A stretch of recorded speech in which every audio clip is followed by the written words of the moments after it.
over 20 years now. I started as a teenager. I was fascinated with meditation and also wanted to be a centurion. And I learned that yoga, if you do it every day, can help you get there. I love yoga. I got my first teacher certification in 2017. It was called Journey of the Heart. And I learned on Asura and Yin and Hatha, Ashtanga, Vinyasa, a variety of things. And then I did 2018 with Dr. Hari Das, my level 1 KRI Kundalini teacher training. And I've been teaching since 2017 in a really wide variety of settings. I won't go into detail because it's a long list of teaching experience. So that's been wonderful. Feel very blessed. And I feel honored to be here today. And thank you for having me. And I guess I'll go ahead and get started unless you guys would like me to speak to anything else. Is that good?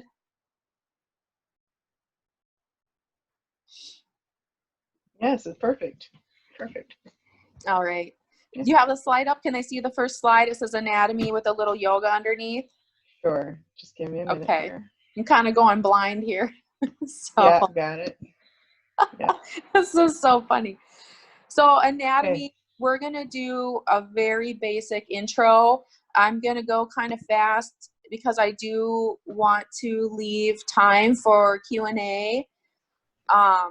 You can see the slides there. I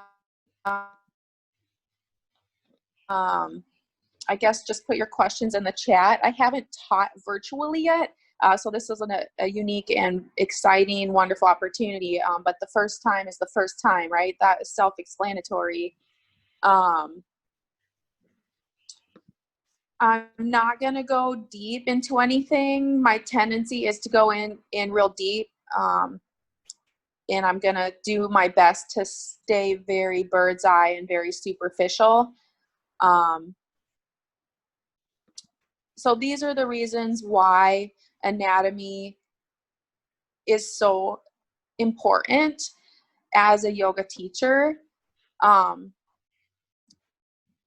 see a lot of variation amongst yoga teachers. Where it really becomes key is to prevent injuries and to really, that's kind of the number one, it's like safety. If you really understand anatomy, then you're going to be understanding how the joints are positioned and how they're capable to move, and you understand that anatomically everyone is different, so they're not going to have the same capabilities as one another compared to each other. You know, how you're born at birth with the angle of your pelvic girdle or the length of your arms or your legs. These are all things that will impact your asanas and what you're capable of doing, what's going to be challenging and what's going to be easy. Of course, there's also flexibility and then muscle strength in general overall health, and also youth versus age. Also, if there are any injuries or medical conditions. So there's just a really variety of things to at least be aware of and recognize in the beginning of the class so the students are safe. You want to make sure to ask that, does anyone have any injuries, and tend to those people on an individualized, customized basis. The other thing is to just increase the effectiveness of what you're doing. So you have a reason why you're doing yoga, whether it be for, there's a really wide varieties that people do yoga.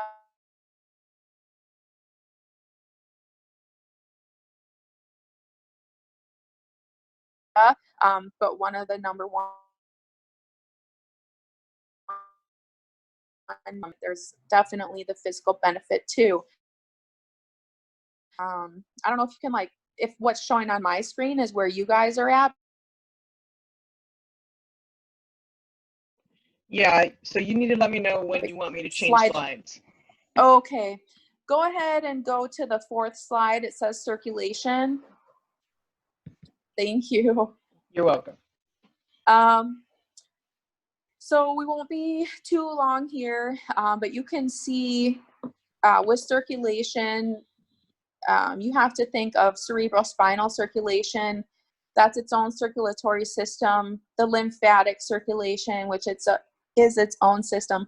And then the circulation system, which is more what we think of as cardiovascular, has the heart and the blood vessels. And all these three different circulatory systems do work extremely closely together. We'll get more into detail in that. But you can see here all the main arteries and veins. It's beautiful. And we can come back to this if people have questions, but just so you can get a glimpse of kind of what it looks like. I'm not sure how many people in the class have actually taken a look at this and really spent some time examining it in their past. It's really awesome. A quick question, Angad, Gian, will this PowerPoint be available to the students? If you guys want it, you can have it. Sure. Okay. If you want it. Fantastic. Great. Thank you. Sure. Wonderful. So when people hear circulatory system, their first assumption is the cardiovascular system. Of course, to me, I think, what do you mean, lymphatic, cerebrospinal, or blood? So cardiovascular, you have your heart, veins, arteries, capillaries. The arteries are what takes the blood from oxygenated blood from the lungs out to the entire body. And I won't go into how it does that, but it's amazing. And the veins are what bring the deoxygenated blood from different parts of the body back to the lungs for oxygenation. This is the next slide, but I wasn't sure if they wanted to stay. They can stay on where they're looking at the picture, or they can kind of see what I'm talking about here on the vasculature.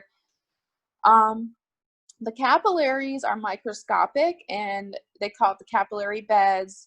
They're microscopic, and that is where there's a lot of interaction going on. It's very active at the cellular level, at the molecular level of an exchange of nutrients like calcium, potassium, magnesium, carbohydrates, proteins, all different kinds of interactions are going on. Cellular wastes are being removed and nutrients are influxing into the tissues, and it's how it does that is really marvelous. And then the heart is the pump that keeps it all going. The arteries have a muscle around them. The vascular wall has a round muscle that surrounds the artery, and then the veins, and that's how that contributes to the blood getting pumped out to the different areas of the body, in addition to what the heart is doing as a pump. And then also the veins, they don't have a muscle around them, and getting the blood back to the heart and back to the lungs relies upon valves, one-way valves. A lot to talk about there, but if you can go on to the next slide. The vasculature, specifically relating to yoga, is, we talk about in Kundalini yoga and in a lot of yoga about the value of nutrition, physical activity, posture, avoiding drugs of all types, as much as possible. Obviously, as a nurse, I understand that some people need certain medications. That aside, there are also genetic factors that can influence the vasculature of individuals, how to avoid stress, and without getting into detail, the various pathophysiological processes that damage the vascular system. Now, yoga is great because it deals with keeping the body healthy. So if you're focusing on proper nutrition you're getting physical exercise, you're stretching, you're moving, you're strengthening. That does a lot for all the different body systems, and you'll hear me repeat that many times when I focus on each system and what yoga offers as far as how it helps create a healthy system. Here you can see I put kind of some little details in writing. We can go on to the next slide if anyone doesn't have any questions. We'll get into the lymphatic system. We'll look at the picture here first. You can see the primary body structures that are the components of the lymphatic system. And then that's, I think, on your left. Then on the right, where you get down into the capillary beds, this is all microscopic again at the cellular level and the molecular level. It shows you kind of, you got your artery there, which is the red oxygenated blood. And then you have the vein there. On the other side is the deoxygenated blood. And then you have the yellow, which is your representative of the lymphatic fluids. And you can kind of see how at a molecular level or cellular level, how they all intertwine like an intricate web and allow for the exchange of these different elements, like your electrolytes, minerals, vitamins, all kinds of different molecular chemicals that are essential for life. The exchange of the nutrition from the oxygenated, nutrient-rich blood to the elimination of the wastes and the deoxygenated cells in the veins, and then wastes go into the lymphatic system. Go to the next slide, please. There you can see at the top written out the primary components of the lymphatic system. And I think this is a very neglected system. I think a lot of people don't ever think about it, and just forgetting how critical it is for life. And, you know, as a nurse, I see a lot of problems that happen with the lymphatic system, and it's not until then that people recognize how critical it is. But it's really essential. So you can see here I detailed that the lymphatic system runs parallel, like completely right next to each other, like the veins and arteries run right next to each other. Like say my index finger is a blood vessel, then my thumb would be a lymphatic vessel. They run right next to each other, and there's an interaction going on in between them constantly. The lymph nodes, you have like concentrated, I guess you could call them like just concentrated areas, like in your armpits, along your sternum, throughout your gut, in your groin, in your neck, where you have a very concentrated, dense area of the lymph nodes. The lymphatic system is associated with your immunity and the immune system. Those two are extremely closely linked. The lymph nodes are concentrated, very dense location for white blood cells, which is of the immune system. The muscle contraction is what facilitates the flow of the circulation of the lymphatic system. The bone marrow and the spleen is where there's the manufacture and growth and storage of the lymphocytes, which are also another name, a medical term for white blood cells. And really you need physical movement to circulate the lymphatic system. The cardiovascular system, you don't, although it helps dramatically, but the lymphatic system, so sedentary people have a really big problem with, you know, over time you see as they get older, a lot of chronic lymphatic problems. Um, we'll go on to the next slide. Long, deep breathing enhances the circulation of the lymphatic system and the cerebrospinal fluids. Increasing your lymphatic circulation, which happens with your physical activity, enhances liver function, lung function, kidney function, and their detoxification process. It also boosts your immune system, and I'm not going to get into the details into how that happens, but it's a wonderful story. Let's go on to the next slide and switch over to the respiratory system. So here you can kind of see a broad overview in this image of the primary body parts that make up our respiratory system. And we'll kind of one of the key drivers, well, of course, obviously the lungs, but you can see down at the bottom there, the diaphragm. In yoga, we talk a lot about the diaphragm and especially in Kundalini, more so than all these other forms of yoga that I've learned. We all talk about the breathing and we all talk about the diaphragm. However, I found that Kundalini emphasizes it a lot more than the other ones do. Let's go to the next slide.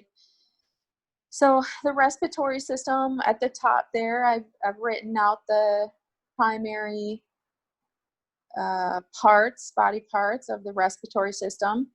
The rib cage is, the lungs are on the inside of the rib cage.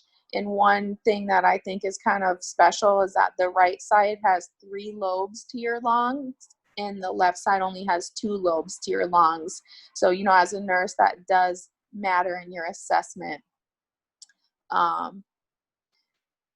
The primary parts of the lungs there, you got trachea, bronchi, bronchioles. I also want to mention the alveoli, which you'll see lower down in the 5th or 6th bullet point.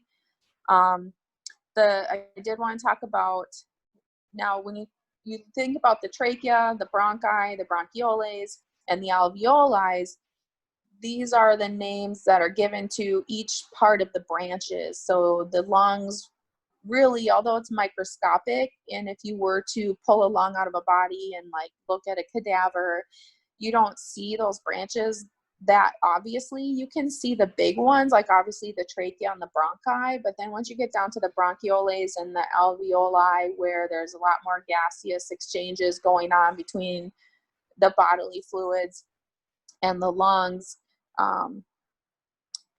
that's more at the microscopic level. So you're going to need a microscope to see those if you were looking at the lung tissues. The cilias are kind of like really fine hairs, and they line the larger parts of the tree of the airway, and they are microscopic. And what those do is they facilitate the removal of any type of debris that happens to bypass the lungs, or I'm sorry, the nose or the mouth when it goes down into the lungs. And then the cilia, they have this one-way direction, and then your lungs are filled also with fluid, but I don't want you to get confused by that, but they need to be moist in there, and it allows you to bring the debris up and out of the lungs, and then it just ends up going down your esophagus and getting processed that route. The diaphragm, if you're breathing properly, which proper breathing is abdominal breathing, utilizing the diaphragm. However, people get so stressed out that early in life end up switching over to more accessory muscle breathing and shallow breathing. But that's a different part of a different lecture. Now, the majority of the gas exchange happens in the alveoli, which is the most tiniest of the components of the lungs. I already mentioned the cilia. Let's go to the next slide. Now, breathing, you exhale the carbon dioxide, which is a cellular waste that needs to be removed from the body, and that's one of the ways that it is removed from the body. If you get too much carbon dioxide in your body, it can kill you. Um, I talked about the cerebrospinal fluid being circulated by long, slow, deep breathing. Well, any breathing does it. It's just encouraged to have, frequent deep breaths to enhance that circulation of that critical fluid. With breath control, which we learn a lot in Kundalini and in yoga in general, is heart rate control. That's essentially biofeedback. It also influences your brain waves. You've heard of alpha, delta, beta, all these different types of brain waves. So you can control your brain waves with breath control. Talked about the diaphragm movement, facilitating the circulation of the various circulatory systems. And then just on a side note, in the inhalation of any type of smoke does great trauma to the respiratory system. The other systems too, but we're focusing on respiratory here. Go to the next slide. Respiratory system and yoga. We did talk about the benefits of the long, slow, deep breathing. It does balance one of the sections of the autonomic nervous system, which is a subdivision, including the parasympathetic and sympathetic nervous system. Now, balancing these things out is very critical because of the damages that chronic stress, like distress specifically, that's a different process than eustress, what happens at the cellular level. So the sympathetic nervous system, just to remind everyone, that's the fight or flight and associated with high levels of cortisol and other types of chemicals running rampant, causing damage throughout the body and the different systems. The parasympathetic nervous system is known as the rest and digest, and that's associated to eustress, which is neutral, normal, good stress that's essential for life. Let's go ahead and switch on to the next slide. We're going to talk about digestion. The digestive system, you'll see in this image here, the major body parts that create the digestive system.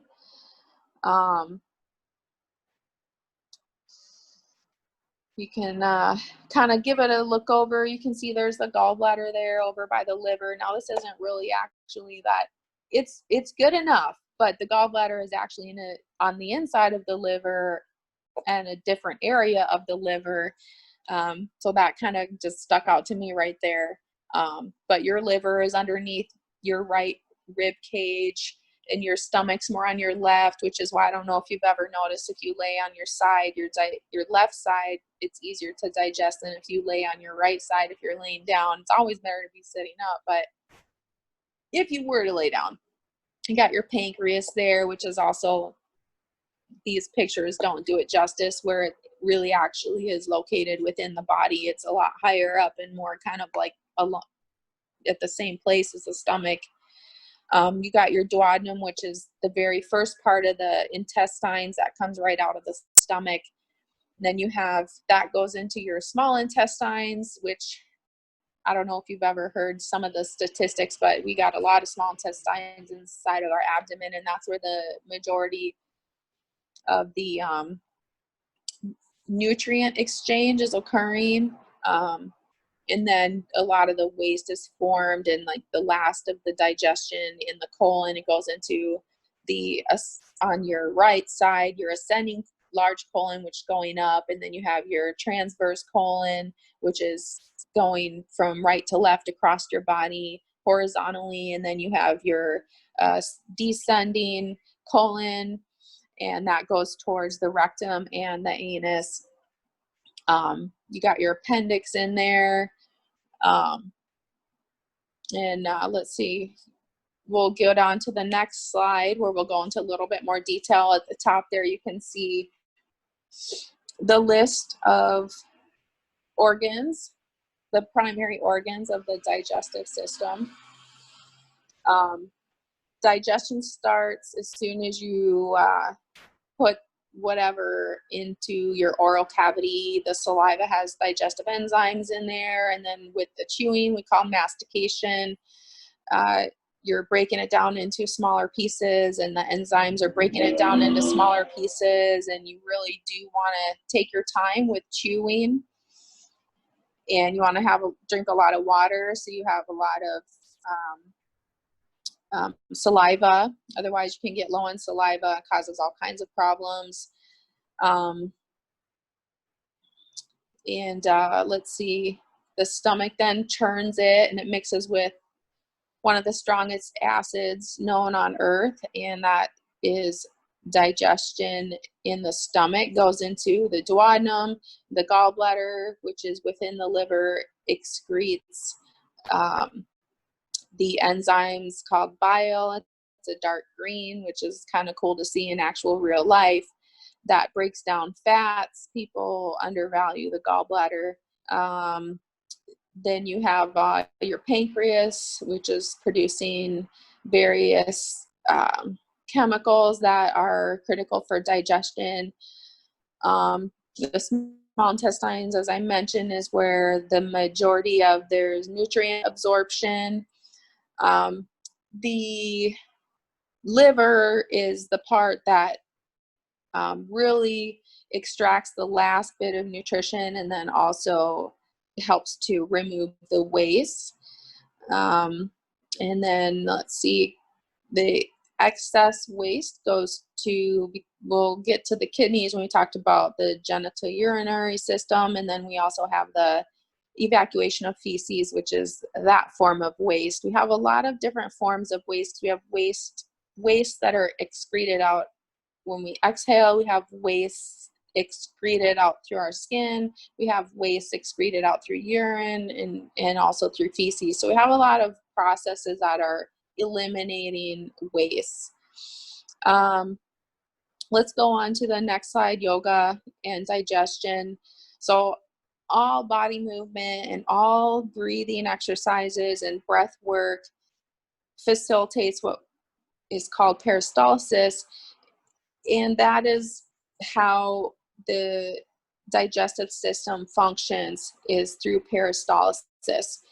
You need movement and gravity for peristalsis, so that's why you see a lot of digestive problems with sedentary individuals. Not guaranteed, but you see a higher incidence in general. Peristalsis, if you've ever seen a snake ingest a large rodent, depending on the type of snake, right? And you see it's like a long tube, and then you can kind of see like this big mass after it manages to get it past the jaw and then into the tube of the body of the snake. You can see like a big ball on the inside of the snake, and then you can see it kind of go down the body of the snake. That's peristalsis, and what you have is a sequence of muscle contractions that's very well coordinated. They're circular muscles that circle around the intestines and all along the whole entire digestive tract. It starts at the esophagus, at the back of the throat, all the way until it comes out the back. But it's where one section will squeeze while the next section in front of it and behind it is relaxed. And then the section that was squeezed relaxes, and then the next section in front of it and behind it contracts. And it's this contraction, relaxation all the way down the whole tube that brings things down the track. And you need gravity and you need movement. As soon as now drugs can turn that off, surgery can turn it off. But being sedentary also turns it off. And also nutrition, the type of diet you have, can turn it off. Dehydration can turn it off. So there's a lot to be aware of and recognize the value of what yoga brings to enhancing that system function. So we'll go to the next slide. We'll switch over to the endocrine system. I have a quick question. Sure. So especially this is a lot of questions about digestion and things come up a lot in the classes, and so is there a way once this gets turned off, is there, is there a way to actually turn it back on? Yeah. And is So it just through the movement, or is there other things that people need to do, or breathing and so the movement, including breath, keeps it going and turns it on. So, but it depends. So the reason why it turns off is the answer to how to turn it back on. But so is it something, obviously only a physician or maybe a nurse is going to know that it's been turned off? We wouldn't know. You'll right? know. Well, people that understand it, that know about it, will know. Okay. Excuse me while I plug in my phone real quick. But if you're having constipation, or if you're having digestive issues, or any type of digestion issues, or like abdominal cramping, abdominal pain, one of the first things to think about is, and there's a lot of different yoga asanas that will be helpful as your first line of defense, and kind of like, a lot of things that physicians and nurses do is process of elimination. So we'll ask, did you try this? Did you try that? Have you done this? Did you do that? What about this? We ask a lot of questions. There's so many different things that an individual can try. So when I mentioned like dehydration turns it off. So like how much fluids do you drink every day? What type of fluids do you drink every day? What are you eating? What have you had within the last week or within the last few days? And we'll start looking at your diet. Are you sedentary? Are you active? What type of movement do you get? How much movement do you get? What types of movement do you get? These kinds of things. It's usually not surgery, and it's usually not a medical condition. It could be, in which case a lot of the things that we do in yoga would be very helpful and can turn back on peristalsis. Okay. But those are the kinds of things, those are kind of questions you'd want to ask, is what's the cause of the issue? Yes. So, I was just thinking that this could be like, with just this part, and then, could teach a whole yoga series just based on this. Yeah. On the digestion, and these are different things that we could talk about in class, right? So it's you could have like a 3-hour lecture on it. Right. Yeah. Thank you. All right, you wanted to move on to the endocrine system, right? Does anybody have any questions right now for her? Yeah, any questions so far? Let's see.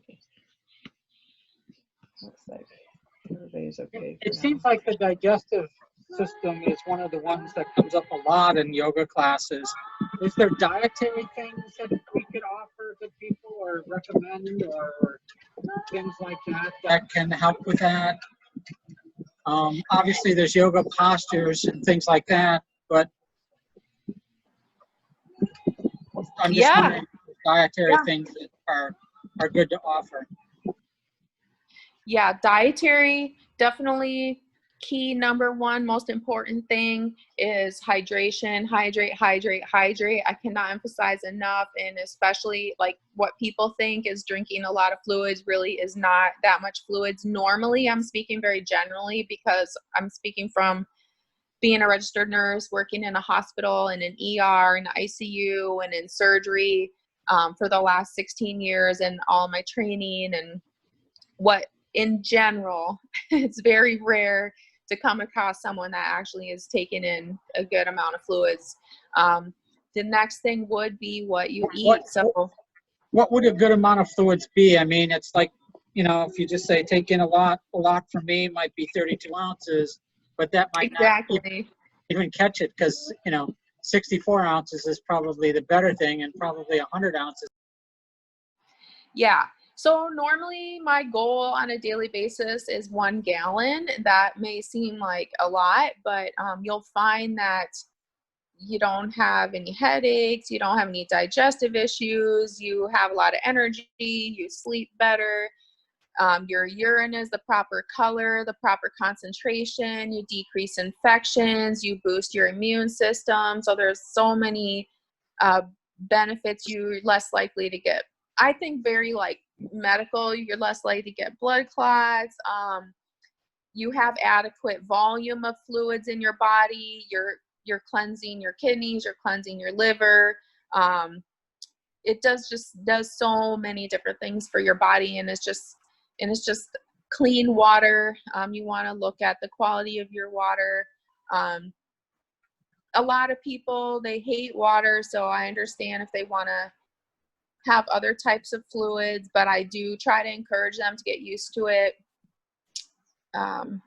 as much as they possibly can. Some people are very resistant, but even if you start out at, say you did a liter in the morning, a liter in the afternoon, and a liter in the evening, and if you wanted to work backwards and say that was a good plan for you, you could even have a plan where you get in those 3 liters earlier in the day and then start gradually decreasing towards bedtime, since some people have issues getting up in the middle of the night to urinate is disruptive to your sleep, which is a whole different topic. So you could do it that way. Some people don't have to worry about that, so it's fine either way. But working backwards, so if you wanted to take that liter and divide it up into quarter liter or half a liter and then space it out between so many hours. Some people, they make a schedule for themselves and they try to stick to the schedule. Some people need that because they don't necessarily think of it on their own without something to remind them. A lot of people need reminders. And also too, with people that are running around a lot, it can be a challenge. So I just always have a couple gallons in my car, and then I have my glass refillable water bottle, and I'm constantly filling it and just trying to remember to drink it. And some days I do better than other days. I think having goals is kind of like something that will help most people if they find that that's important to them. Thank you. Yeah. That's a big topic, that's for sure. So the endocrine system, you can see in this image here the primary organs that make up the endocrine system. And you'll also see too, in a lot of the systems, there are organs of each system that will be considered organs that make up another system. So pancreas is one of them. Here you can see the ovaries and the testes, so that's also part of the genitourinary reproductive systems. Adrenals, or you have your thymus and your pineal gland, your thyroid. Endocrine system is also called the glandular system, and it primarily consists of all the glands of the body. Let's go to the next slide. The endocrine system, you can see at the top there is written out the primary structures that make up the endocrine system. Again, it's the glandular system, and the glands are essentially cells or clusters of cells or like sacs within the body. And these cells, the reason why they call them glands, all cells excrete stuff, but these glands and these cells in particular are glandular cells, and they're excreting hormones, which are chemical messengers. And all the glands work together like an orchestra, essentially. You have your pituitary as your primary conductor of the overall system. The pineal gland is in there. Those are attached to the hypothalamus. The pituitary, as you can see, couples bullet points down, is the master gland. It's regulating everything, which comes from the hypothalamus, which is a part of the brain that's deep in the brain. I'm going to talk about how it's connected to the third eye as far as yoga concepts. The hypothalamus is somewhat of a mediator between the nervous system and the endocrine system. They're in communication constantly. It's kind of like the control tower at the airport. And then, let's see. The thyroid, to kind of break it down a little bit more, that each gland does have some specific functions. The thyroid is known for metabolism, growth, and closely intertwined with the function of your nervous system. The adrenals regulate primarily your stress hormones, which an example is cortisol. They talk about cortisol levels in the body in the news a lot. You got the thymus, which is a fascinating component of the endocrine system in and of itself, very critical to your immune system. And the pancreas releases hormones that regulate blood sugar, has to do with regulation of carbohydrates, which are essentially a wide variety of different types of sugars used in the body. Go to the next slide. The endocrine, as far as the third eye, or yoga, I mean, the third eye is directly in front of the pituitary gland. When you're closing your eyes and focusing your gaze inward to the third eye, or when you're focusing between the brows, you activate the pituitary gland. They've done research on it. It's pretty amazing. The pranayama, which is our breathing exercises and breath and prana, is activating your hypothalamus and your pineal gland, which is known to regulate so many things. This presentation could be so much longer. Mantra or sound, we call, it's hard for me to pronounce, but SHABD, the shabd, and the nod, and these types of concepts, these impact your endocrine system and your nervous system positively, and it's very powerful impact if you're sensitive to it, but it's doing it whether you're sensitive to it or not. And then you have different body positions that facilitate like kind of the enhancement of the organ function. And then we don't get into here the negative impact to the glandular system or the nervous system from a variety of different types of drugs. And next, we can go to the next slide. Does anyone have any questions there?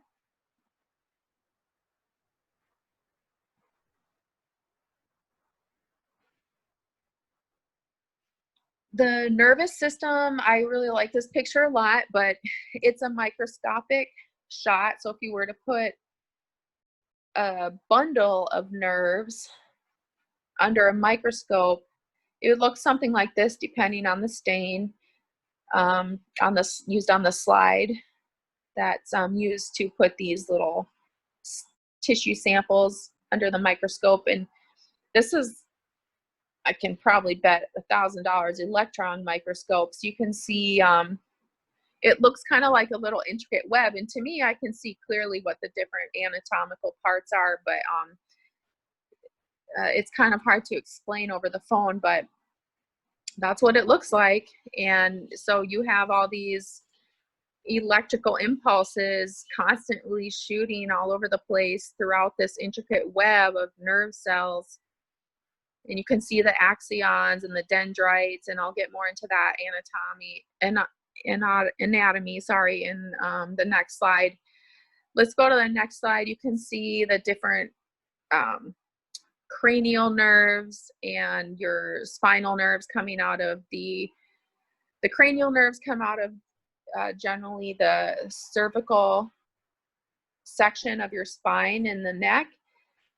You have several cranial vertebrae and cranial nerves coming out of there, and you can see in the image what organ each cranial nerve is connected to. So if you ever have the misfortune to meet a neurologist, they're a specialist in this realm. And then you have the thoracic spine, and then you have down your lumbar spine, and then you have down below that the sacrum and the coccyx, the very bottom of the spinal cord. Let's go to the next slide, and you can see a better image of just one nerve cell, which a nerve cell is called a neuron. And you can see, this picture is nice because you can see the little bright white light areas, which is representative of the electrical impulse traveling along the neuron. And at the end there, you kind of see the little nucleus, and then the long, larger cord that's going into the lower right corner of the image is the axon. And then all the little arms that look like are branching off of that nucleus in the center there are called the dendrites. And you have the myelin sheath, which is a fatty substance that lines all the nerves and protects the nerves.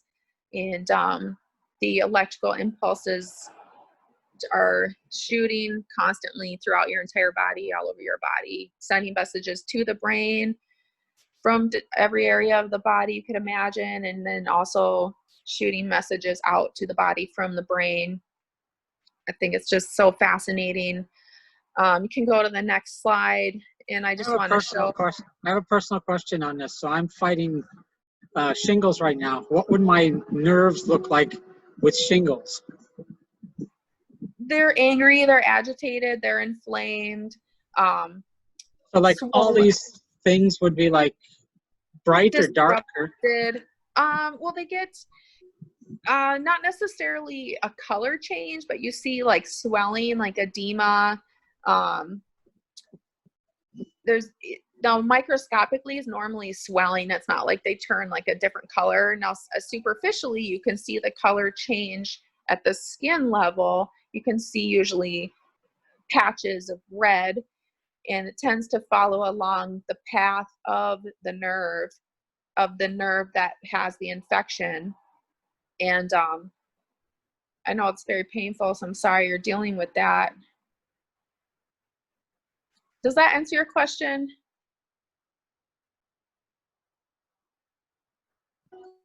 Yes, thank you. All right. We can maybe talk more about it later. In this picture here,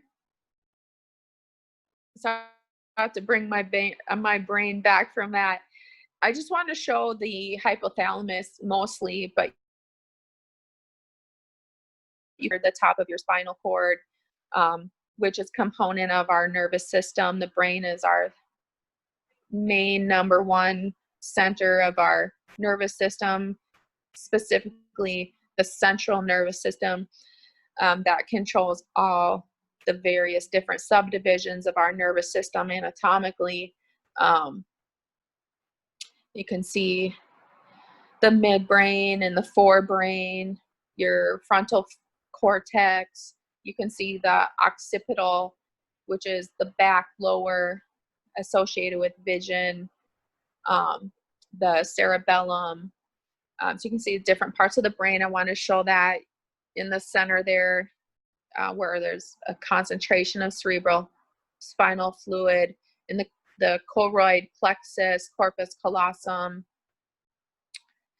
Let's go to the next slide. You can see the nervous system in a little more of a kind of like when you're pulling back. So we started with down at the microscopic level with the individual nerve cells, the neurons. Now pulling back, you can see the main biggest nerves of the body, cerebrum at the top being the brain, and then you can see the cervical plexus, brachial plexus, the primary nerve down the trunk of the body, the torso, your intercostal nerves that innervate the muscles that are in between the lungs and diaphragm, the radial nerve down the arm, your sacral plexus, which radiates down the legs. Same with the lumbar plexus. You have the median nerve, the ulnar nerve of the forearm. and the various nerves of the legs. These are the largest nerves of the body. We'll go to the next slide. I had mentioned already the central nervous system, the brain and spinal cord. Then we have subdivisions. So we have the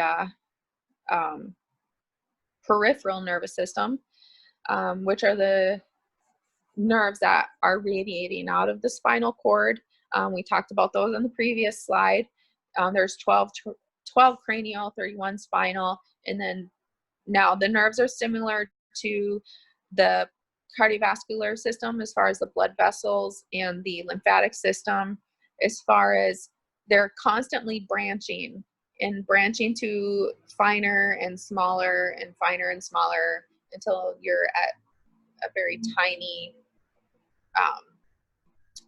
bit of the very tip of the end of that particular nerve, and it can be as singular as a single neuron or nerve cell. I had mentioned the neurons make up the nerves. Those are nerve cells. We talked about the cerebrospinal fluid previously, and that is what the central nervous system, which is the brain and the spinal cord, are bathed in and essentially floating in. So you want to, one of the things I've seen in nursing is when you have not enough cerebrospinal fluid, or you have too much cerebrospinal fluid, and how that impacts your entire body. I had mentioned the autonomic nervous system. There's both, that's the subdivision where you have both the sympathetic, which is your fight or flight, and then you have your parasympathetic, which is your rest and digest. Now, the sympathetic nervous system, called fight or flight, is your gas pedal. It increases heart rate. It increases respiratory rate. It releases a lot of chemicals that give you superhuman strength and enhances all of your senses, like your vision, your smell, your taste. You may become sweaty. Your muscles get increased strength, and it's just really amazing. The parasympathetic nervous system, your rest and digest, is your regeneration. You have a lower respiratory rate, lower heart rate. It's how your body recovers and heals itself. Let's go to the next slide. The nervous system is a learning system. So I'm not sure. I assume that most people have heard of neuroplasticity, but it's really miraculous. Nerve cells can grow and nerve cells can change. They used to think that that was not true, but it actually has been proven true. It's not fast, it is slow, but it does happen. Then which I had mentioned when I talked about the endocrine system, the nervous system and the endocrine system work in harmony. They're synchronized. They're constantly in communication, and it's like an orchestra with a conductor, and it's this kind of like beautiful symphony. It's pretty amazing. The nervous system, however, is ultimately the primary controller of the entire system, which is re-emphasizing the significance of the brain. And then again, hydration, nutrition, and what types of chemicals are floating around in your body system, whatever chemicals your body's being exposed to that get into the system, and how those can impact the nervous system in a variety of ways depending on what it is. We'll go to the next slide. The breath facilitates the cerebrospinal fluid. We had mentioned before, yoga, through a variety of mechanisms, enhances the parasympathetic activity of the body. Now, with aging can bring nerve loss in a sedentary individual, whereas with yoga or with any type of physical activity, because even whether you're doing yoga or another type of physical activity, still with the physical activities, you're generally impacting breath and breathing. You're increasing the breath and the breathing. That has a positive impact on nerve cell retention, which it does the same thing for other aspects of the body too. That's a whole nother lecture. And you'll learn from Yogi Bhajan, the left nostril breathing stimulates the parasympathetic, and the right nostril breathing is connected to the sympathetic. There are times when you want to activate that system versus try to calm it down, or decrease it if it's overactivated. Breath of fire works great on the parasympathetic nervous system, and generally anything that increases oxygenation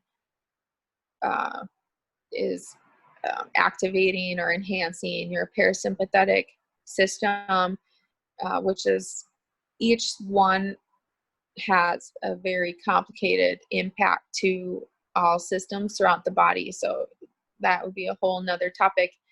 Let's see here. Yeah, that's pretty much it for the nervous system. I was going to move on to the musculoskeletal system. Do we want to talk about anything particular? Anyone have any special questions?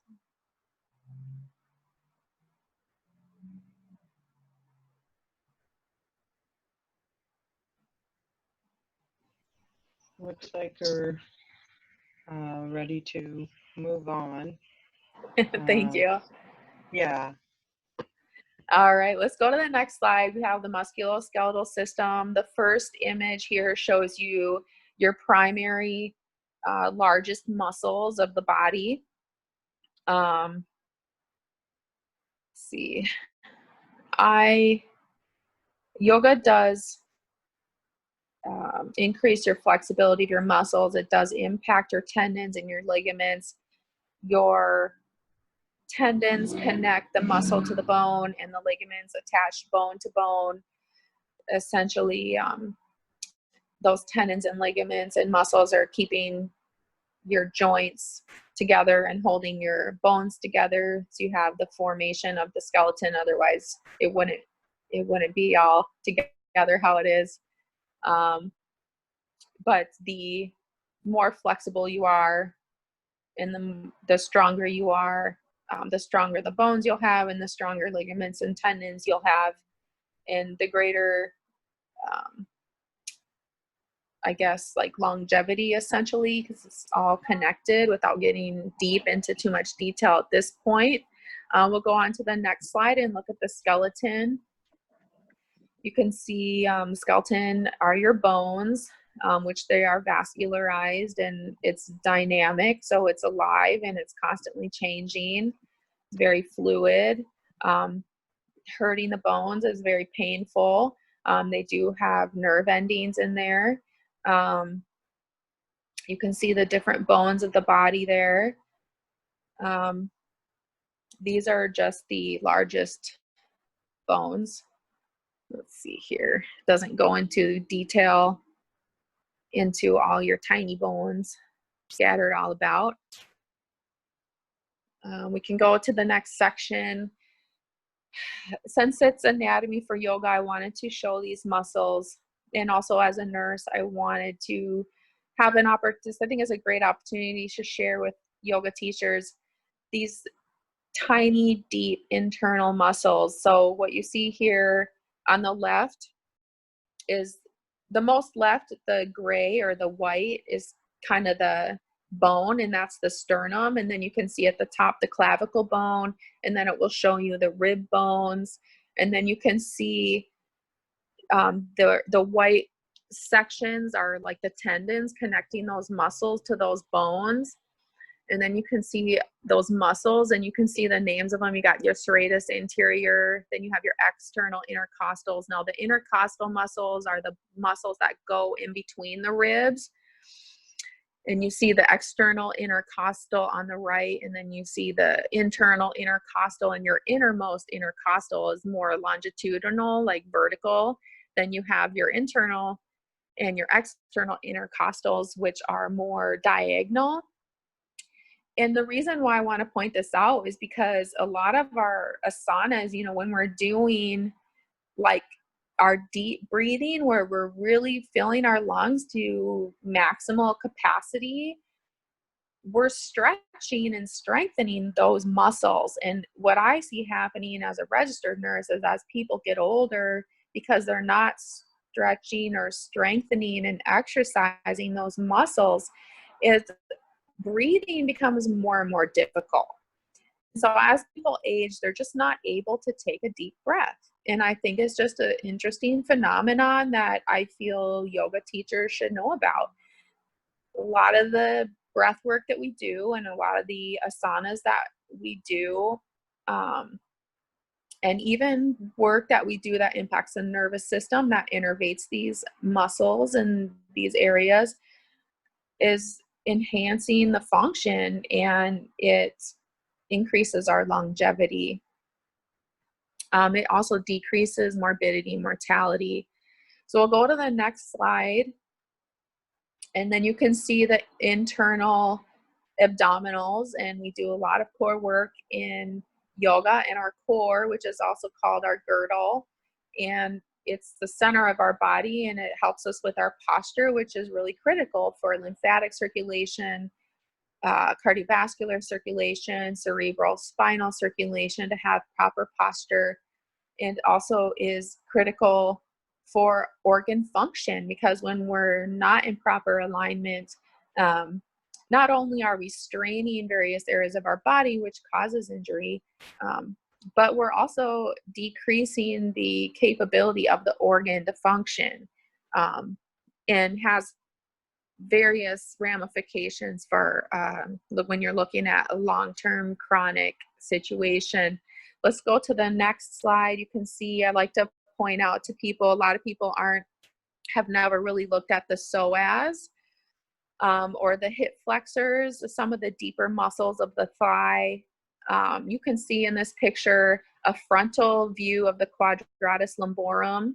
I don't have a pointer, so I can't point to it, but it's the muscle you see that runs along the back of the vertebrae and the lumbar spine and the sacral area of the spine. And then you can see if you look at the vertebrae, at your lowest rib, kind of your floating rib, you have two floating ribs, is attached to this long muscle that attaches there on that lowest rib near the vertebrae, and then it kind of goes diagonal out and attaches to the anterior aspect of your iliac crest, that bone that's considered like your hip bone, and it's all deep and it's all internal.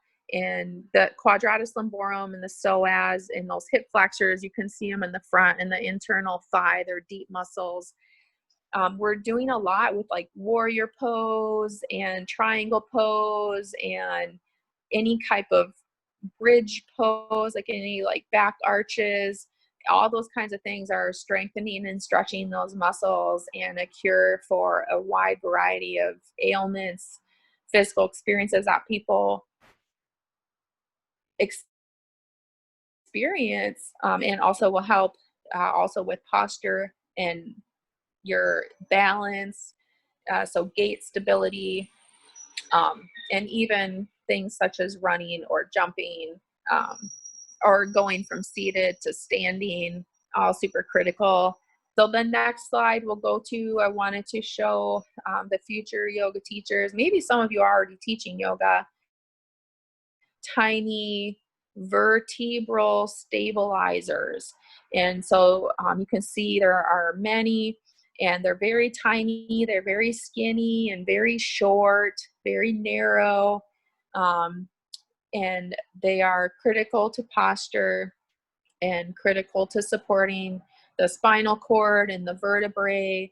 And a lot of the asanas we do, that, like I've mentioned before, side bends, twists, arches, like back bends, whether it's supine or prone or seated, you're stretching and strengthening these muscles and tendons and ligaments that I think people just don't think about.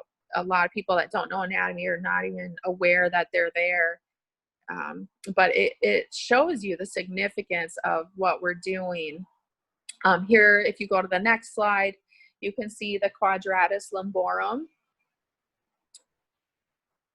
Just a different view from the previous view that we already talked about. This is the bane of a lot of people's existence. If you're having low back pain, chances are it is a complicated matter. However, if you wanted to look at the primary origin or root, you'd want to look at this muscle. Now, you do process of elimination looking for other sources, but generally this is the most common issue, and it's due to poor posture, and it's also due to lack of flexibility and lack of strength in this muscle.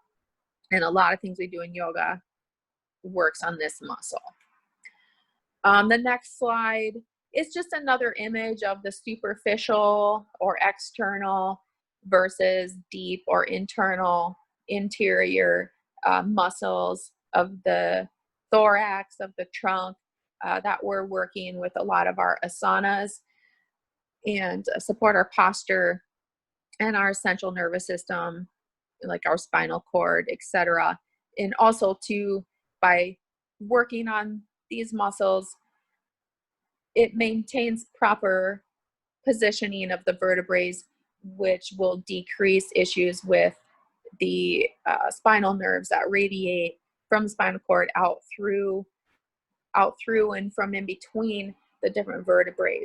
So then we'll go to the next slide, and it just gives you a quick picture of how, if you were to have chronic poor posture, what starts to happen with the vertebrae, and then not having the flexibility and the strength in these muscles that I'm discussing over time can lead to these issues. And that's when you're getting back surgeries and having back pains that you can't get rid of with soft tissue work. So then we go to the next slide, and we'll see the joints, which is part of the musculoskeletal system, have a variety of joints. Won't go into detail there, but just you can get like a rough idea with these images, all the different joints throughout the body, which it's pretty self-evident whether you've had anatomy or not. People are pretty familiar with our joints. So the next slide. So I was wondering if we can take a pause here for a moment, and for people to take a break and maybe get some water. Okay, sounds good. I gotta go to the bathroom too. Okay, yeah. All right, so how about 10 minutes, okay? So all right, thank you. Yeah, 10 minutes. All right.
Angad, Gian. I Yeah. was just, hey, Sadnam, I just, so, um, is there, so do you feel that you're gonna want to come back on Thursday to finish up, or is this kind of the end of what we're doing today down to slide 44? It looks like you have. Yeah. Yeah. I had mentioned to Dr. Haridas that I didn't think I needed 4 hours because I created this, because I've done this presentation to a yoga teacher training before, and I think I did 3 hours, but there was a lot more questions. She said normally there is 2 days, but I really just don't need 2 days. Is that okay? Yeah, yeah. I mean, I think it's totally fine. She has that on the schedule. She just I wasn't know. sure. She wasn't sure if you would. I mean, needed it. So we'll see how things go. Because we have until we have another 35 minutes. We end at 11:30 Pacific time. Yeah, we did start a little early, like about 10 or 15 minutes early, and then yeah, we're not really having that many questions, so I think it's going to be done Okay. potentially a little bit early, and then I mean maybe people will get more questions at the end just to like kind of fill the time, or if people want to, if the teachers want to like focus on a specific topic related to anatomy and yoga, or I don't know, we can kind of wing it a little bit there, but I just don't, not Yeah, I gonna have need some. another day. Yeah, no worries. Yeah, I have Okay. some other ideas of things we can talk about here towards the end, so we'll see what we get on to. So Okay. is everybody back? Let's see, Shakti Harjeet's here, Harjoti. Let's see. Okay, all right. Yeah, so if you're there but you've got your video off, that's fine. Just, you can text that you're here so that we just kind of know we don't want to get started unless everybody's here, if possible.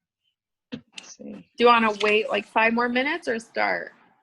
I think we're okay. Let's see. Yeah, no, we're good. Yeah, we just have some people have their videos off, so everybody's present, so we're good. Okay. So, yeah, go ahead. All right. Thank you. So we left off with the musculoskeletal system. We'll continue there right in the middle of that. I realize I want to add images of actual muscle cells and bone cells because it's very fascinating. But muscle cells are known as, or often referred to, spindle type cells. They're kind of like, they start little tiny and then they go like that and they get bigger and they're long and then they get kind of close together again at the other end.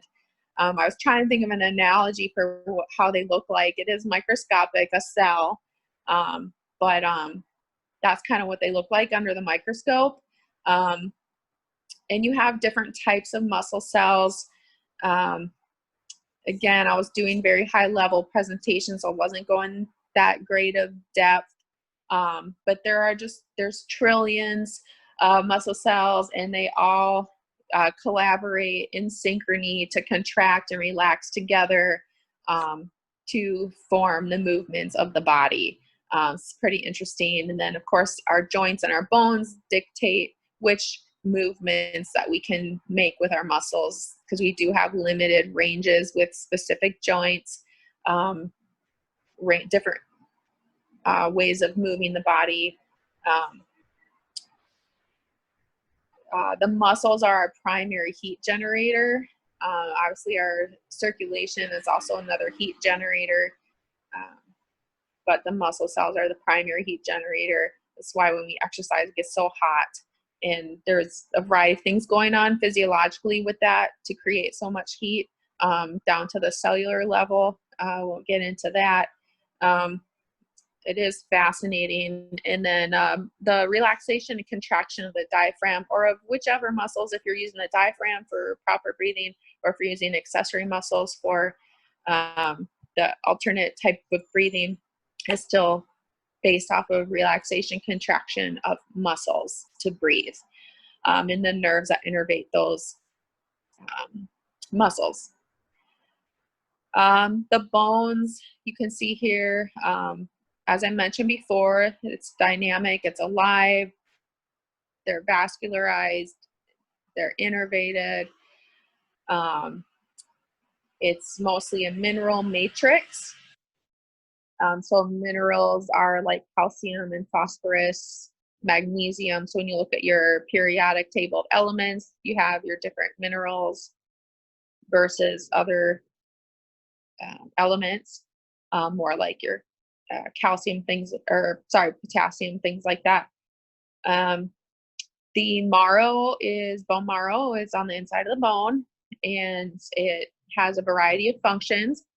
The number one primary function is the storage and the kind of like inception, or like the development of different types of cells. The spine, as I mentioned before, consists of 7 cervical, 12 thoracic, 5 lumbar, 5 sacral, and 3 to 5 coccyx. So everyone's anatomy can vary a little bit. The joints I mentioned, and we had pictures, allow the motion. Yeah, we wouldn't be able to move without joints. So it's all critical, every aspect of the anatomy, to the overall picture that we see and experience. A variety of things can go wrong with any of these parts of the musculoskeletal system. Many books on that. And then I mentioned before the ligaments attaching bone to bone and tendons attaching muscle to bone. And we'll go to the next slide, and is a list of things that how yoga benefits the musculoskeletal system. Oops, one slide back. There we go. Thank you. So it strengthens and stretches the muscles, and then a lot of people don't realize that the more flexible or the longer your muscles are, the more strength they have. So those do go together. It also, with this musculoskeletal system, you have connective tissue, which is another one of the types of connective tissue is called fascia, and it's basically a matrix of different types of cells that supports our internal structure. Like it keeps everything, it helps to keep things in place, along with other structural components that helps to keep things in place. And it loosens the fascia. So sometimes the fascia can get tight, or it can get restricted or like stuck. And so it loosens that. And when that's loose, it allows movement of the internal cavity within a degree, obviously, because if you had too much movement, then that would be bad too. Which includes muscle movement. It also, the movement, as we mentioned in previous systems, allows to enhance circulation of the different circulatory systems, like the lymphatics, the cerebrospinal, and the cardiovascular. And that increase in circulation then from that movement increases the filtration of what's going on through your digestive system, through your respiratory system.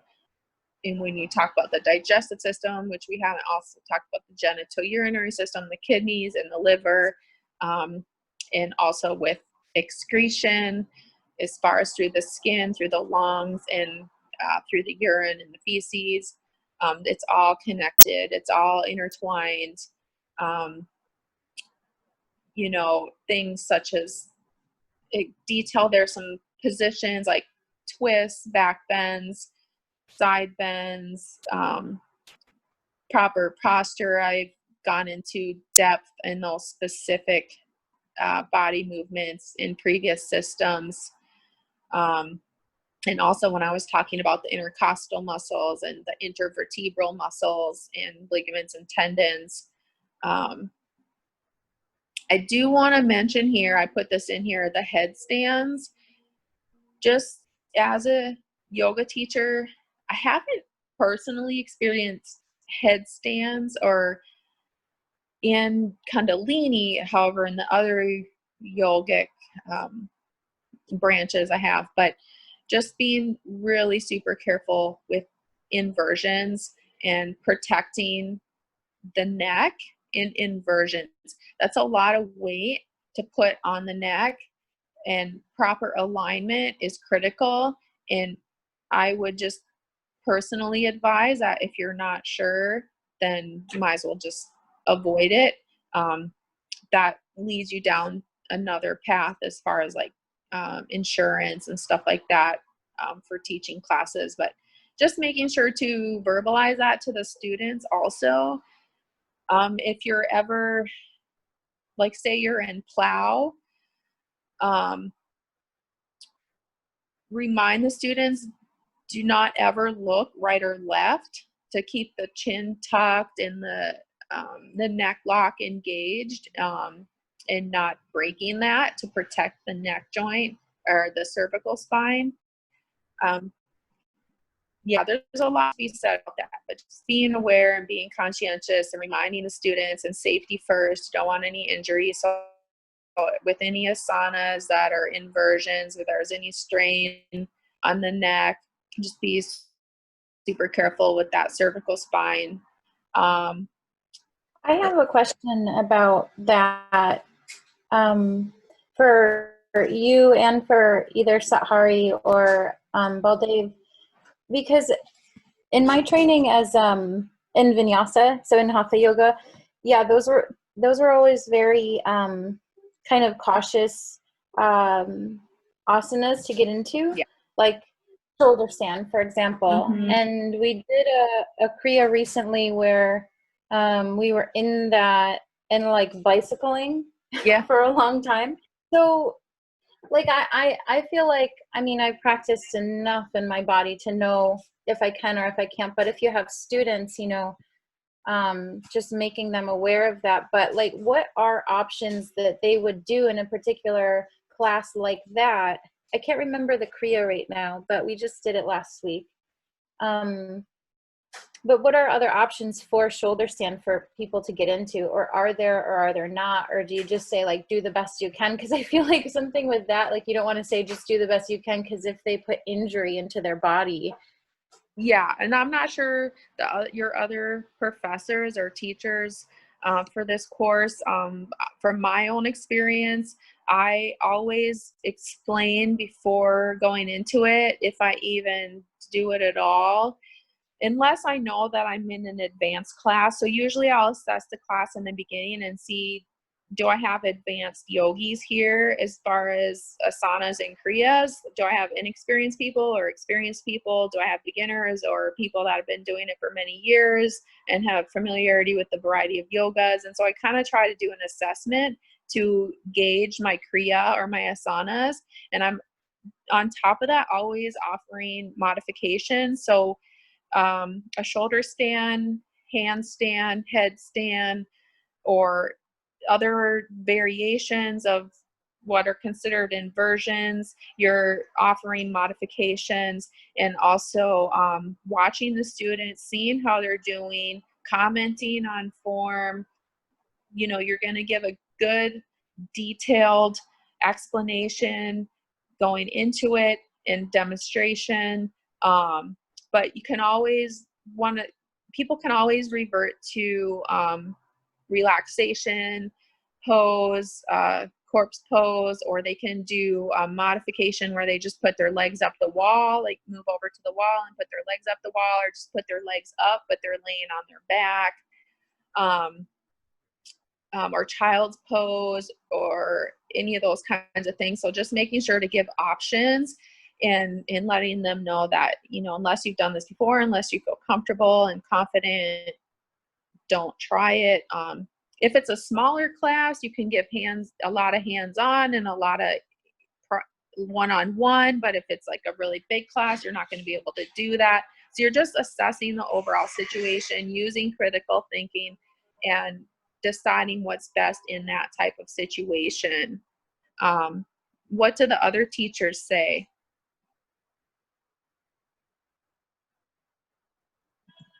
Well, the one thing I would say is that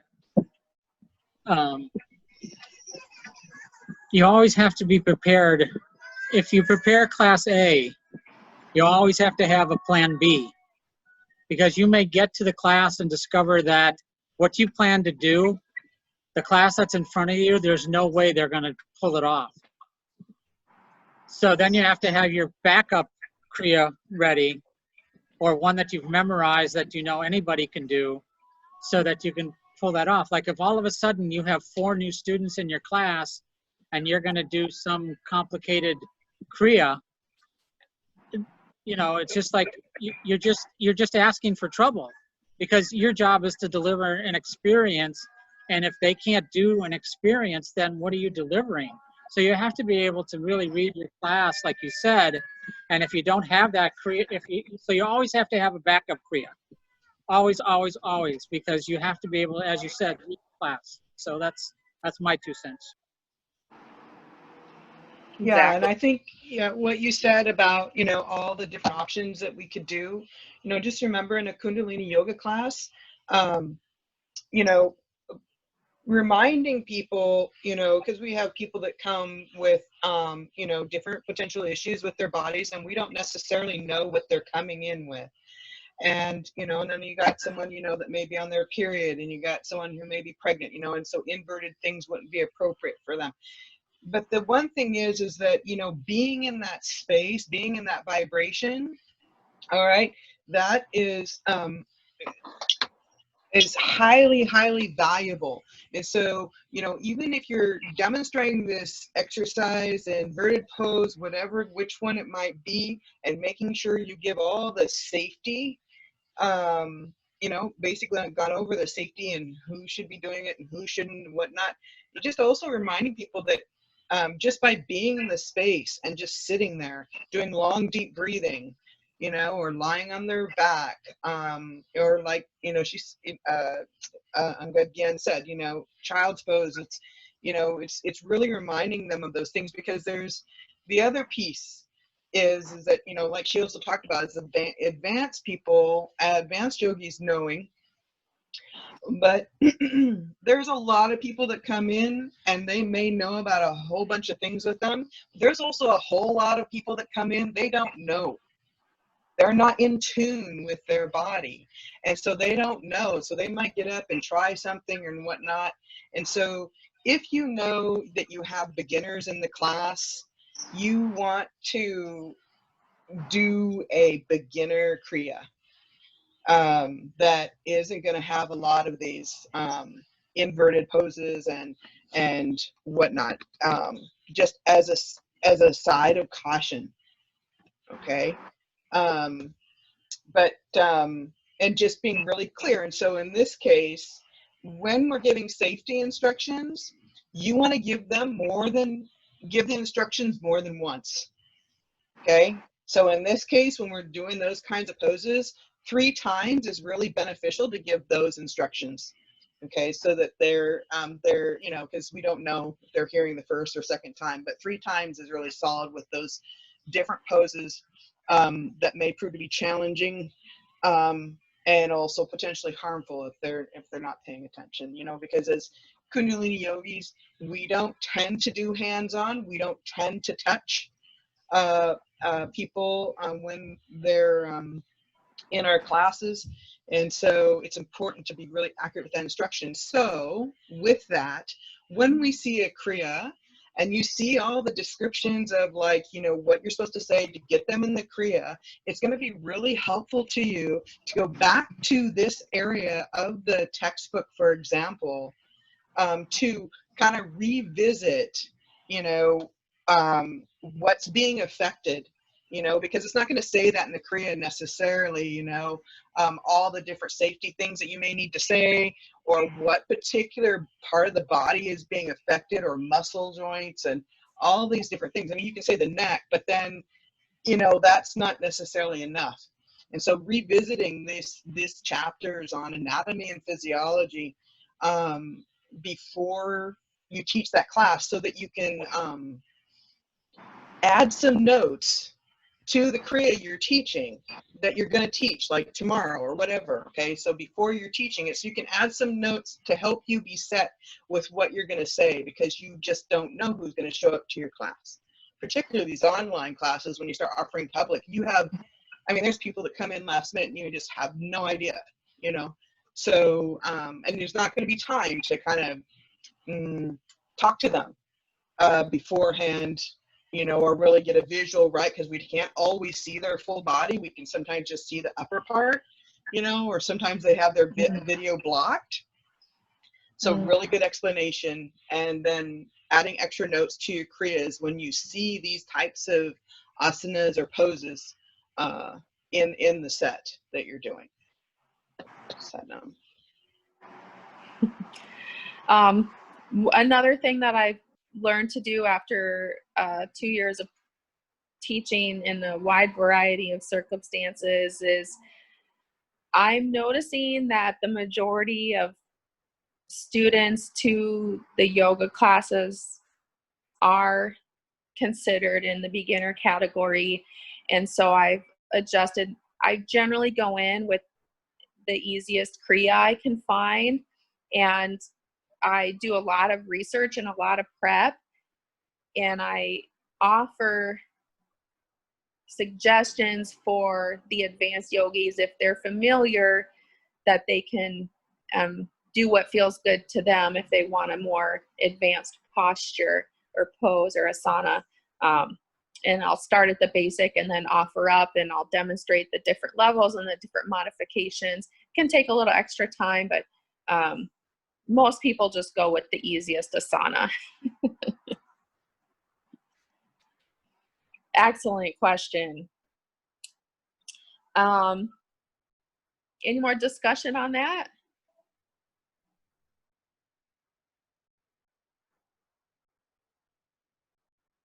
All right. One of the other things is too, a huge safety thing is protecting the wrist and protecting the low back. One of the main biggest things that you can always remember is to engage the glutes, and really what that means is to squeeze your butt cheeks really hard. It sounds funny, but that will protect the low back. And protecting the low back is about not kind of pinching the lumbar vertebrae, so any kind of back bends, whether you're prone, which means laying on your stomach, like whether you're doing Sphinx or up dog or cobra or any of those kinds of positions, or if you're supine, laying on your back, doing any type of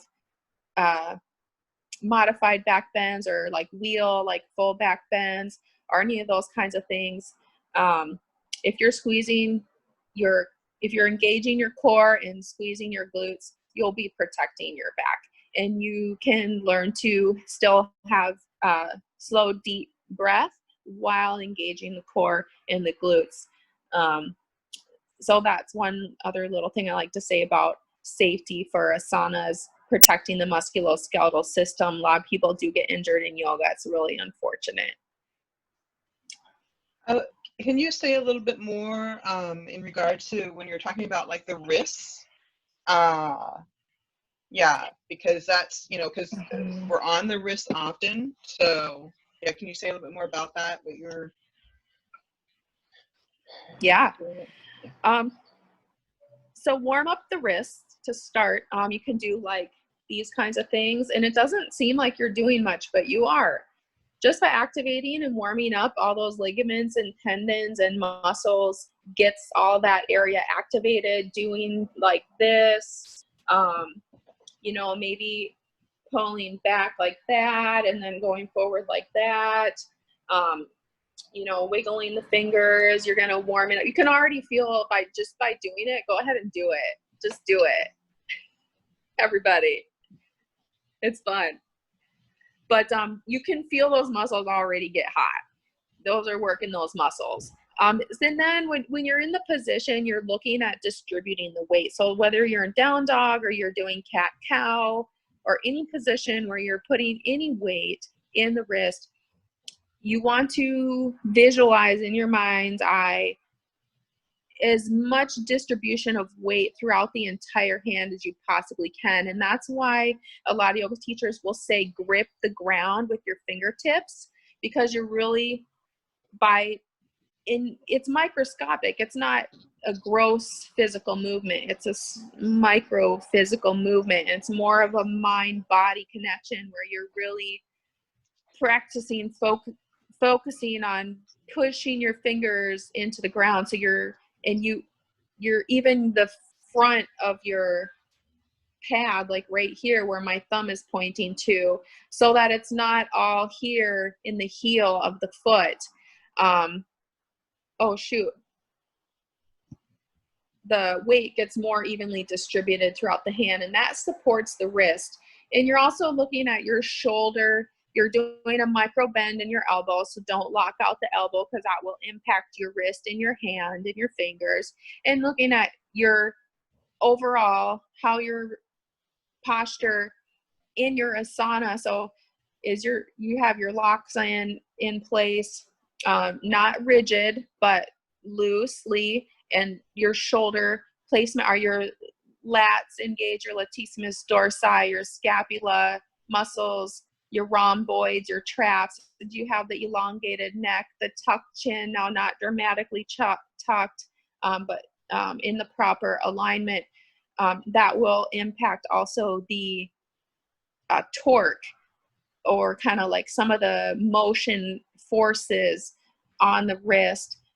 And just so, yeah, reminding the students and taking them through the warm-ups and giving them the cues and giving them the education and watching what they're doing and making comments if you're noticing anything. Because wrist injury or hand injury, shoulder injury, neck injury are like some of the most common injuries in yoga, and you don't want that as a teacher. You don't want that. You want your students to be safe. So does that answer the question? Is there any more would you like more clarification? No, it's great. Thank you. Mm-hmm. We'll go to the next slide. The immune system, we don't necessarily think of immediately as far as, for yoga, but we are doing a lot in yoga that does enhance our immune system's function. As I mentioned before, the immune system is intrinsically linked, like very closely connected, extremely closely tied together with the lymphatic system. And you'll see, if we were to flip back, or if we were to put side to side the images of the components of the lymphatic system and the components that components like body parts make up the immune system, that they're overlapped. So the majority of each system is the same for the two different systems. They're almost considered the same thing. A lot of people, when they think of the immune system, they think of the lymphatic system and vice versa. So I won't focus a ton here, but you can see in this picture the adenoids, tonsils, thymus, bone marrow, as we mentioned before when we talked about the lymphatic. All these we talked about when I was talking about the lymphatic system. The density of lymph nodes throughout the in digestive tract, the density of the lymph nodes in the groin area, your underarms, in your sternum. So you have a lot in your upper body, like around your lungs. And then you have a lot where you have intersections, like where the leg connects to the thorax or the trunk, or where like the arm connects to the thorax or the trunk, etc. Like the neck, where the head connects to the thorax or the trunk.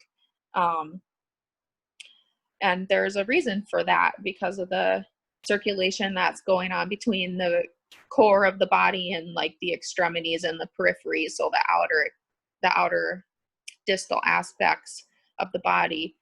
And let's see, the next slide actually goes into great detail about that.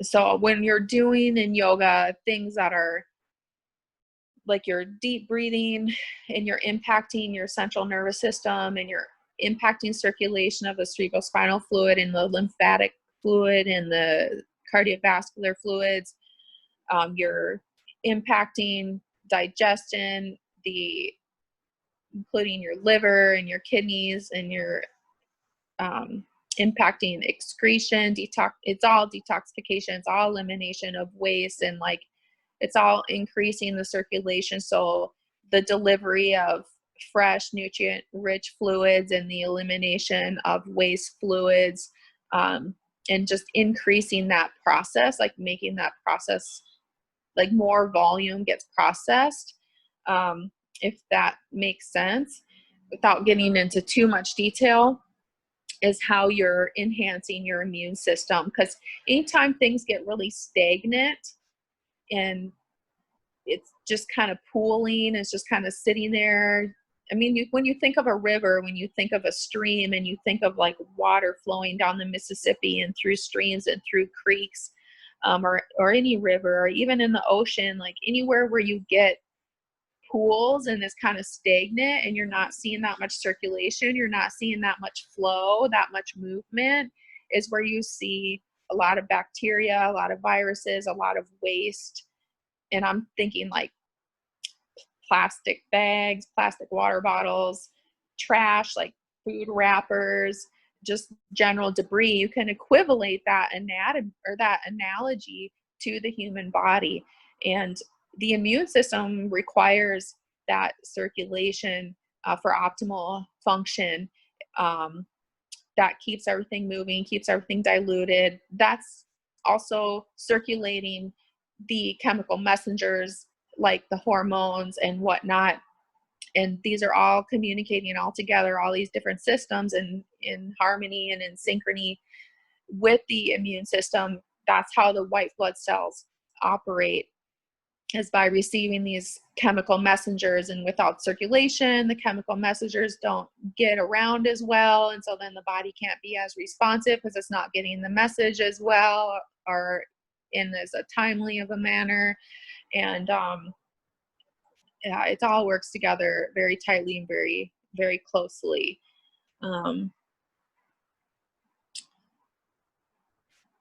So we'll go ahead and skip to the next slide and switch over to the genitourinary system. Does anyone want to have any specific questions about the immune system? Yeah, I do. Satnam. Satnam. Satnam. What are some things we can do to increase our immune system? Hydration, nutrition, sleep, hygiene, oxygenation, physical activity, because it improves circulation and breathing, relaxation. Yeah. Try and think if there's anything I'm forgetting.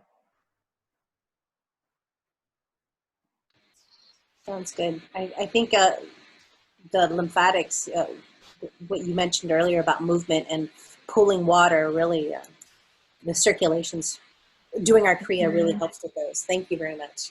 Mm-hmm. Yeah, and definitely the cold water too is very beneficial to all systems for a variety of reasons. So I love that about Kundalini. So the next slide, the genital urinary system, that's the urinary and the genital or reproductive system together. Generally in the medical realm, we clump those together. The components of these body systems are generally parallel with one another. So you have the kidneys there, you can see, which are actually a lot higher up in the body than people realize. Sometimes people have back pain. For assessment, we'll do percussion where we pound on the back and see if we elicit the pain response to see if they're having a problem with their kidneys. If that's the source of the back pain, if it's kind of mid-back. But the ureters are what brings the waste produced in the kidneys to the urinary bladder. There's 2 ureters, one from each kidney that goes to the bladder, one on each side of the bladder there you can see in the picture. And then the bladder empties down one tube called the urethra. You have the same, although they're anatomically different, the women it's a lot shorter and males it's a lot longer, which is why women have a lot more bladder infections than men do. And then you have your reproductive organs, which this shows here. This one's the male version. I didn't put a picture of the female version, so I apologize for that, because there are differences. But the genital urinary system, things that are really helping that again are twists and also spinal movement like cat-cow. It increases the circulation, which increases kidney filtration, and those are beneficial for the genital urinary system. It makes me think of so many other things that it helps, but we already talked about a lot of them with the other systems, so I won't rehash that. Camel position is another one, but similar to cat-cow, where you get that same type of body movement, that same type of spinal movement with the camel pose that you get with cat-cow, or any type of back arches. And then, of course, hydration. The more hydration, the better function the kidneys are going to have, the better function all systems will have, but especially kidneys. And the better for your bladder, your ureters, and your urethra is just flushing the system so you don't get infections. And also decreases the risk of cancer too. And that's one of our primary detoxers. So you want to keep that flowing, optimize it as much as you possibly can. And then you can strengthen those muscles with the different asanas that you're doing. They get your deep core muscles and also things like Kegels to strengthen both the reproductive system and the urinary system. And when we engage our root lock, that is essentially Kegels, and very valuable. Cannot overemphasize the value of that enough. That kind of covers it for anatomy. If you go through the next slide, and those topics I talked about, and then the next slide is kind of the future anatomy, where you're looking at what's going on within each of these different body systems anatomically at the cellular level. Questions? Yeah, I have a question. You said earlier that the fascia can freeze up or whatever. Yeah, it locks. Locks, right. How does that manifest physically? With decreased range of motion and decreased physical ability, and also can make it so what it feels like is when you're trying to move the body part, it feels like there's a resistance that's like inside the body. Now there can be a lot of different factors, and you need to go through the process of elimination. But one of the number one most common, very first things you're going to want to look at is if your fascia is locked up, and if you need to just loosen that fascia. And they have a massage called myofascial release, if you've ever heard of that. And it can be uncomfortable, but then I've had it many times.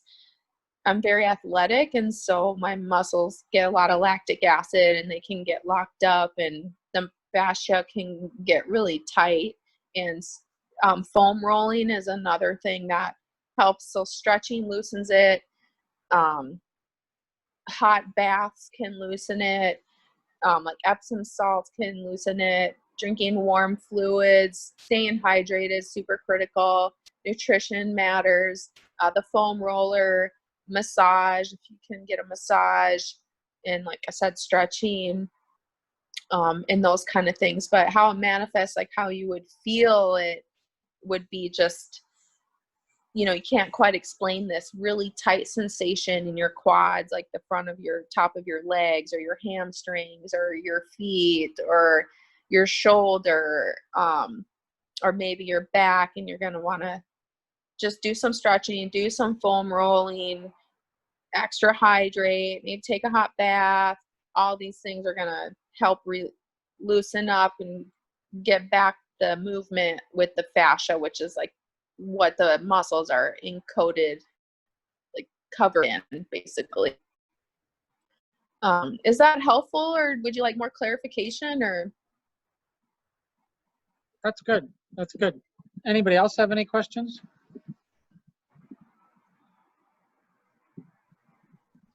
I have a question. Go ahead. You had said earlier that the muscles determine the heat in your body, or something along that line. And as far as somebody who's always cold, like I'm always cold, and my extremities get, like I feel like I don't have as much circulation in my extremities. Is that like the same thing, or is that more of a circulatory problem, like a blood circulation? It can be connected. So there's a variety of things that it could be. And again, it would take a process of elimination. That being said, most commonly, it is a connection between circulation and physical activity. So, and just muscle mass. So, a lot of people really don't have that good a muscle tone and that good a muscle mass. And it's normally because they don't get enough exercise, or just even generally physical activity. They say to do it 5 to 6 days a week for minimally half an hour physical activity. And that's throughout your entire life. Not that many people do that. And with that physical activity also comes the generation of blood vessels. We learned about this in kinesiology. I studied a lot of kinesiology at the University of Minnesota. And so with physical activity, your body actually generates new blood vessels, and people that have regular physical activity have a lot more blood vessels than people that have a lifetime of a sedentary life. There are a variety of health benefits to having more blood vessels and larger blood vessels, and better muscle tone and better muscle mass. And one of those is not feeling cold all the time. Now, it could be something else, but that is kind of one of the most common things seen a lot. And now it could be genetic, but physical activity would help with that if it's genetic.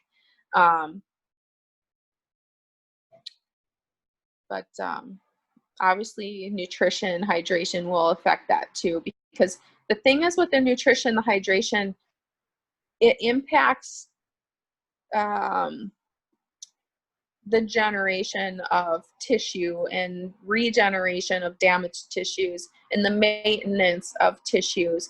And so that's where the nutrition, the hydration really becomes critical, and your body's at the cellular level is constantly regenerating every 24 hours, and a lot of work is happening while you're sleeping. And that's where proper nutrition is going to be really critical, because if it doesn't have the essential building blocks of what it needs to maintain and to generate, it's like when you don't have what you need and you just make do with what you have. It's not ideal, it's not optimized. It'll get you by, but in the long term, there will be sacrifices or compromises or weaknesses. Like everything's only as strong as its weakest link. So that kind of concept applies to in cellular regeneration, which is critical for health and like vitality. So all those things are interconnected. Thank you, Angad. Gian. Is that helpful? Yeah. Is it possible that you could join us for maybe an hour on Thursday? Because the things I think are percolating now for the class, and so they may have more questions for you on Thursday, if it's possible for you to come back for just an hour. Yeah, have everyone write out their questions, and then I'll be on for an hour Thursday, and we can just have kind of like a open talking Q&A. Okay, is that okay to start after check-in on Thursday, Haridas? In fact, we have 2 trainers on Thursday now. So in fact, let's not do check-in and let's go straight with Angad Gian. How about that, from 9 to 10 on Thursday? And then we'll have Sapurik from 10:15 onward. So we're going to have a powerhouse on Thursday. We're going to get them both here. How about that? Thank you, Angad Gian, for a very informative session. And we actually have a yoga class in about 12 minutes. So we're going to wrap it up. We'll chant one long Sat Nam, please, Angad Gian, and then we'll move on from there. Go ahead. All right. I'll lead. Yes. The long Sat Nam. All right. Just one long. Thank you. We'll do inhale to exhale.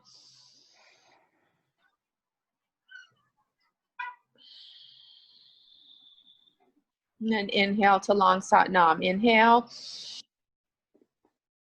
Sa.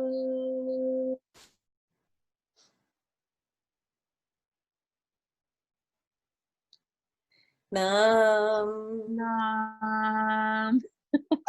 All right. That was a long Sat Nam. Thanks, everybody. Sat Nam. Thank you. Have a good class. Thank you so much for everything.